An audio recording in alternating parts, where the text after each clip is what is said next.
Hello students, welcome to Veda Gate Academy. Myself Shivram, I used to teach electrical missions. Now in today's concept, I am going to discuss a very simple and interesting concept called application of Fleming right hand rule for different kind of rotating mission structures.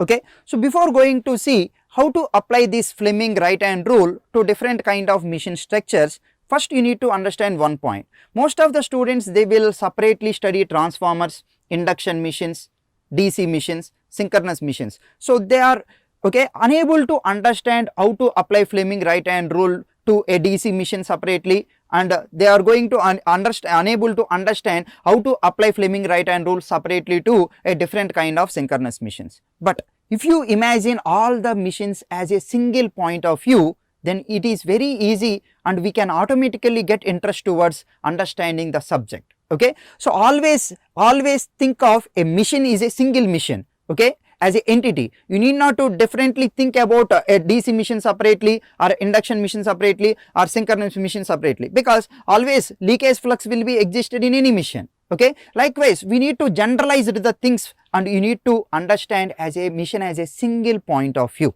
Okay, so here I would like to discuss about how to apply Fleming right hand rule for different kind of rotating mission structures, where I will take DC and synchronous missions, and I am going to discuss 4 kind of different structures and we'll see how to apply this Fleming right hand rule. So before going to see those structures, let me try to see what is Fleming right hand rule. So generally we know that according to Faraday's law of electromagnetic induction, whenever if there is a relative speed variation or relative time variation, relative space or time variation between magnetic field and conductors, then definitely EMF gets induced across those conductors, right? So now if you, in order to determine the direction of induced EMF, we are using Fleming right hand rule. In order to apply Fleming right hand rule, first we need to stretch first 3 fingers of our right hand perpendicular to one another, as shown here. Okay, so we need to stretch first 3 fingers of our right hand perpendicular to one another, and after stretching, then what we have to do is, let me apply. See here, this is my Fleming right hand rule. So according to this, first what we have done, we need to first always use forefinger. The forefinger in our right hand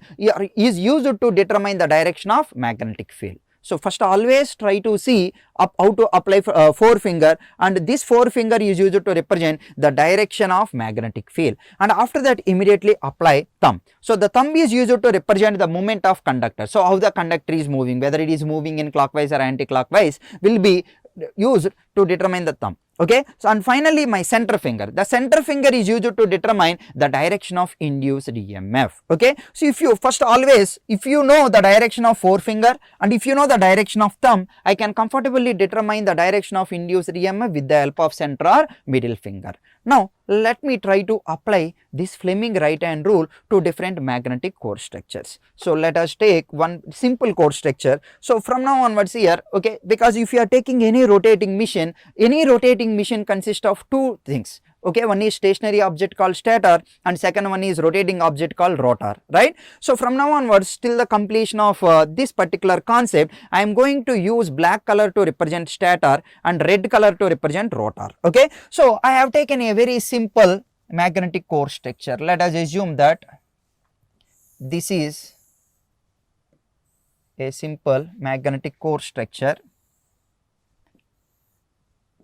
Okay, and here what I will do is, first in order to apply Fleming right hand rule, first I know the information of direction of flux lines. For that, okay, what I will do is I am going to simply wound a winding. Okay, so let us try to wound a winding on this particular core, magnetic core. So here I have wounded the winding as shown in this diagram. I have wounded the winding as shown in this diagram, and after wounding the winding, what I will do is I will allow some current through this particular winding.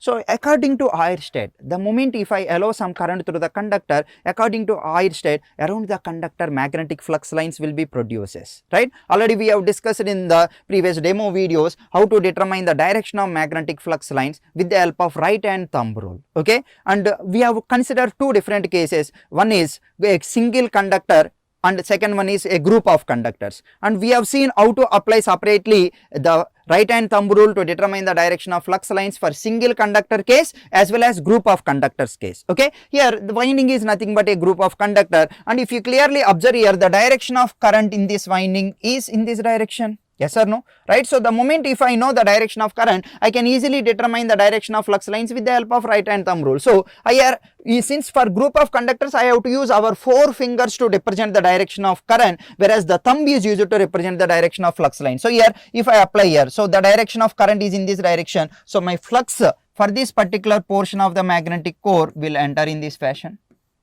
Okay, whereas for this particular magnetic core structure, the flux will leave from this portion. Yes or no? The moment if I know the direction of flux lines, if I sit, okay, so between always stator and rotor, there is a air gap. So always as a observer, we have to sit inside the air gap. Okay, so with respect to the observer who is sitting inside the air gap, if the flux is entering the magnetic core, that portion we can treat it as south pole, whereas with respect to the observer who is sitting inside the air gap, as the flux is coming out of the magnetic core, that we can treat it as a north pole. In other simple words, I can say for a given magnet, always outside the magnet the flux lines are moving from north to south. So this I can treat it as outside the magnet. Okay, this is inside and this is with respect to here, if you see, my flux is leaving the magnet and entering the south pole. Okay, so this is north and this is south pole. Now I know the direction of flux lines, right? So this is my direction of magnetic field or magnetic flux lines. Now the moment if I know the direction of flux lines, now what I will do is I am going to place a single conductor here. Okay, I am going to place a single conductor. So in Fleming right hand rule, as of now I know the direction of flux lines. Now I will assume the direction of moment of conductor, right? So this is my conductor and I am going to place on a rotating object called rotor. That is the reason I have used a red color, right? So I am assuming that in linear motion, the force acting on the conductor is in this direction. Okay, in linear motion I am going to assume that the force acting on the conductor is in this direction. That means the point you have to understand here is I know the direction of moment of conductor.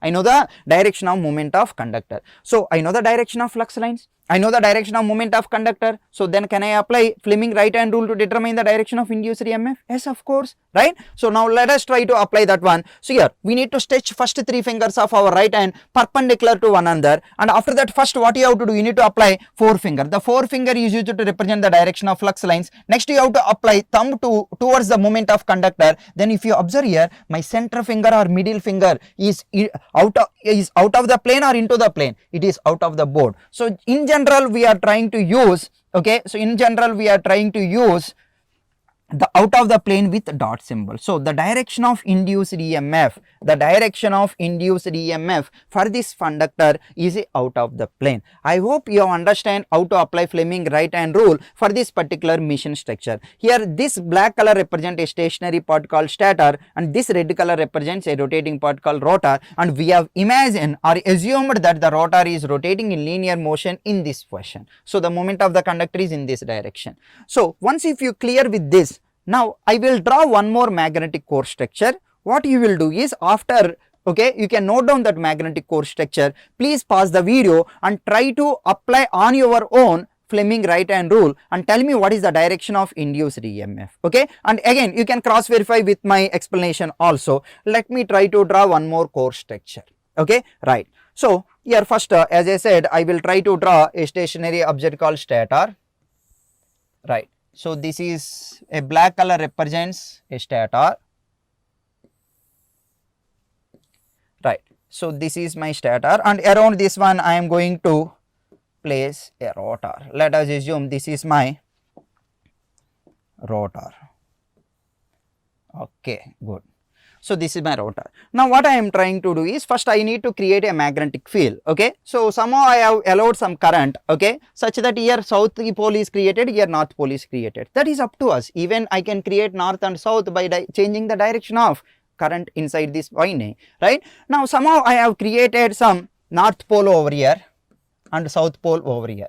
Okay, North Pole and South Pole. So the moment if I am indicating this is north and south, if you sit inside this air gap as a observer, with respect to this person, okay, always flux will leave from the North Pole, okay, the flux will leave from the North Pole. Already you have seen in this structure, right? With respect to this observer, if you observe, from North Pole flux is leaving the magnetic core, whereas with respect to this observer, I can say the flux is entering the South Pole of the magnetic core, right? So here, as this I am saying it is North Pole, with respect to this observer the flux is leaving the magnetic core, and since this is a South Pole, with respect to this observer I can say the flux will enter the magnetic core. So I came to know the direction of magnetic field, yes or no? Right.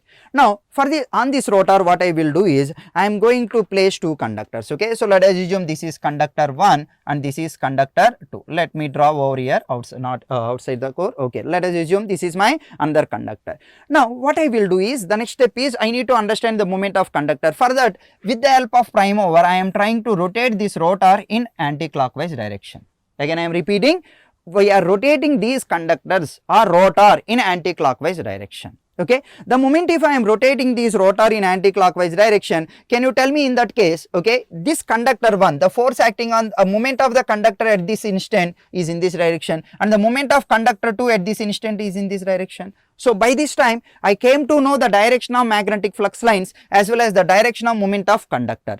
Now once if I know these two things, you can easily apply the Fleming right hand rule to determine the direction of induced EMF in this conductor 1 and 2, okay. So conductor 1 and 2. So now what you will do is, you please pause the video and try to apply on your own and cross verify whether you are going to get the same answers or not, right. So now if you try to apply, okay, we need to stretch first 3 fingers of our right hand perpendicular to one another. First I will try to apply this FRH to this particular conductor 1. Now here first always you need to use this 4 finger to represent the direction of flux lines. The direction of flux lines are in which direction? Downward direction. And after that we have to apply the thumb to represent moment of conductor. So here if you observe the center finger, is it out of the plane or into the plane? Out of the plane. So here you will get a dot EMF.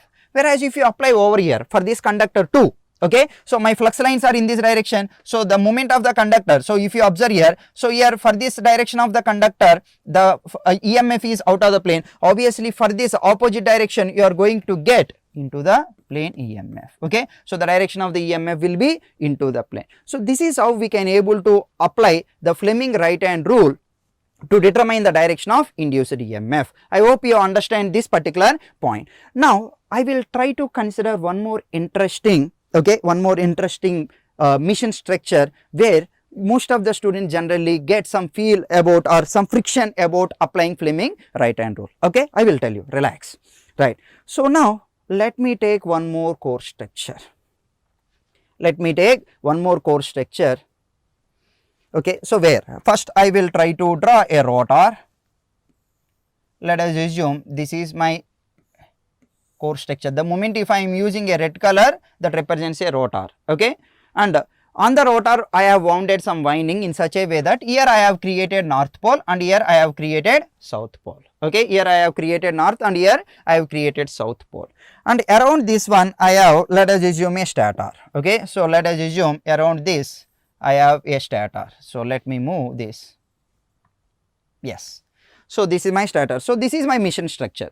You can understand what is this, what is the shape of this structure, and later I will tell you, relax now. So now what I am doing is, with the help of a prime mover, I am trying to assume that I am rotating this rotor, because since I am using the term it is a rotor, so I am assuming that it is rotating in clockwise direction.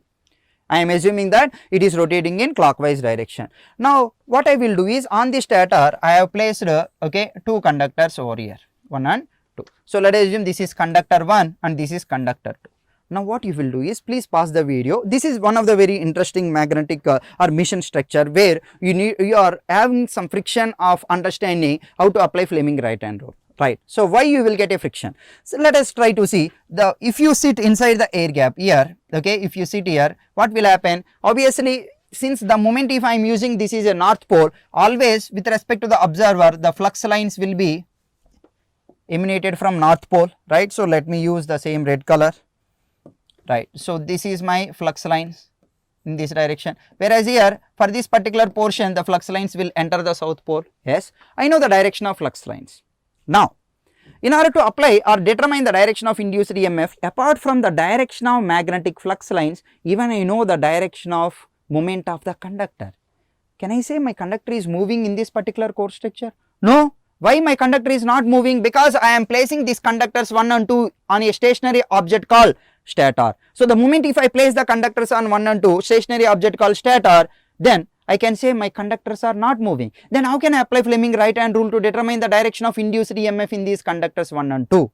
This is the point where most of the students have friction to understand this, right? So in order to understand this simple concept, okay, so here what happened here, my magnetic flux lines are moving in which direction? Clockwise direction. Here magnetic field is moving, but the conductors are stationary, right? Now in order to determine the direction of induced EMF, let us assume that for suppose if this rotor is nothing but a bus or train, whatever it may be, okay, and these flux lines are nothing but a person who is sitting inside the bus. For suppose if this is a bus, if the bus is moving in this direction and if I am sitting inside this particular bus, the moment if the bus is moving in this direction, with respect to the person who is sitting inside this particular bus, if we visualize the outside objects, okay, if we visualize the outside objects, obviously with respect to the person, the outside objects are going to move in opposite direction that of the magnetic field. Okay, even you also observe, okay, during your journeys, okay, to some other places, if you sit inside the bus and if you visualize outside the objects, okay, as the bus is moving in this direction, you can, from with respect to you, I can say that the outside objects are going to move in opposite direction. So the point you need to understand here is, the moment if this magnetic field is rotating and conductors are stationary, in order to apply Fleming right hand rule to determine the direction of induced EMF, we need to imagine that, okay, we need to imagine that with respect to the magnetic field, we need to imagine that the conductors are moving in which direction? Opposite direction that of this magnetic field. Okay, whenever if the conductors are stationary and if you want to determine the direction of induced EMF with rotating magnetic field, we need to imagine that the conductors are moving in opposite direction that of the rotating magnetic field. So my dear friends, can you tell me now what we have to imagine? We need to imagine that the conductor 1, since magnetic field is moving in clockwise, we need to assume that my conductor 1 and 2, okay, at a stretch, we need to imagine that they are moving in anti-clockwise direction. So if you understand this and if you overcome this friction of understanding this particular point, then it is very easy for us to even apply Fleming right hand rule to determine the direction of induced EMF. I hope you are clear with this particular point. Now let us try to apply Fleming right hand rule. I know the direction of magnetic field, I know the moment of the conductor, I can comfortably apply Fleming right hand rule. So here my flux lines are moving in this direction, my conductor is moving in this direction, so my thumb is into the plane or out of the plane? Flux, forefinger, thumb, moment of conductor, center finger, direction of induced EMF. So the direction of induced EMF for conductor 1 is cross EMF. Obviously here if you apply, this is forefinger, direction of flux lines, thumb, moment of conductor, okay, so the center finger, direction of induced EMF, This is how we need to apply Fleming right hand rule for a rotating magnetic field and stationary conductors. I hope you are clear with this. Let me finish this particular concept with one more last magnetic mission structure so that you will get a complete idea of applying Fleming right hand rule. So let us try to take one last structure. Let us consider one more last structure. Okay, so let me take, this is my stator, okay, and let us try to consider this is my rotor. Right, so this is my rotor. Okay, so this is one of the mission structure where what I am trying to do is now I am trying to place, okay, so let us try to see, I am going to place two conductors. Okay, let us assume this is my rotor. Okay, I am placing two conductors 1 and 2 here. Okay, and I am going to place two more conductors over here 1 and 2, or let us assume 3 and 4. Now First thing is, in order to determine the direction of EMF, first I know the direction of flux lines. Okay, first I will create a magnetic field. In order to create magnetic field, what I have to do? I need to take a conductor and I will allow some current through the conductor. Then according to air state around the conductor, magnetic field or flux lines will be produced, right? Now what I am trying to do is, I am trying to allow, okay, here the current into the plane over here and here the current out of the plane. So the moment if I am allowing the current into the plane in conductor 2 and out of the plane in conductor 1, then if you apply, okay, here into the plane, out of the plane, so my thumb is in which direction? Upward direction. If you apply right hand thumb rule, here into the plane, out of the plane, my thumb is in upward direction. The moment if this is an upward direction, here what will happen? The flux will leave from this portion, whereas here the flux is enter from this portion. Right now, if you sit inside the air gap with respect to the observer, okay, if you sit inside this air gap with respect to the observer, as flux is leaving this portion of the magnetic core, as the flux is leaving this portion of the magnetic core, here I am going to get north pole of the rotor, whereas here I will get south pole of the rotor.